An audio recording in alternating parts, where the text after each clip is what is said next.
Praise load everyone. యెషయా గ్రంథము 43వ అధ్యాయం 19వ వచనంలో, ఇదిగో నేను ఒక నూతన క్రియ చేయుచున్నాను, అది ఇప్పుడే మొలుచును, దాన్ని మీరు ఆలోచింపరా? అరణ్యంలో నేను త్రోవ కలగజేయుచున్నాను, ఎడారిలో నదులు పారజేయుచున్నాను అని చెప్పి వ్రాయబడిందండి.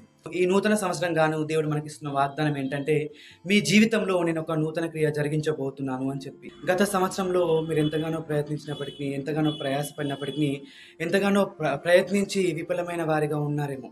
కానీ దేవుడు ఈ నూతన సంవత్సరం గాని అంటున్నాడండి, మీ జీవితంలో ఏదైతే కార్యము జరగలేదో ఆ కార్యము నేను మీ జీవితంలో జరిగిస్తాను అని చెప్పి.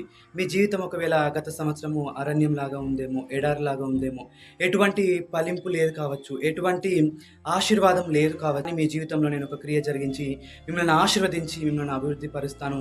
మీరు గత సంవత్సరము మీ ఉద్యోగ విషయంలో, మీ స్టడీ విషయంలో, మీ గర్భఫల విషయంలో, లేకుంటే మీ కుటుంబ రక్షణ విషయంలో, లేకుంటే మీ వివాహ విషయంలో, మీ బిజినెస్ ఎక్స్పాండ్ విషయంలో, దేని విషయమై మీరు కార్యం జరగలేదని చెప్పి దేని విషయమై అయితే ప్రయత్నించి విఫలమైన వారిగా ఉన్నారో, నేను ఆ విషయమై నీ జీవితంలో ఒక కార్యం జరిగిస్తున్నాను, అది ఇప్పుడే ప్రారంభిస్తున్నాను అని చెప్పి దేవుడి రోజు మనతోనే చెప్తున్నాడు. కృప దేవుడు మనందరికీ దయచేయును గాక. ఆమేన్. హల్లెలూయా.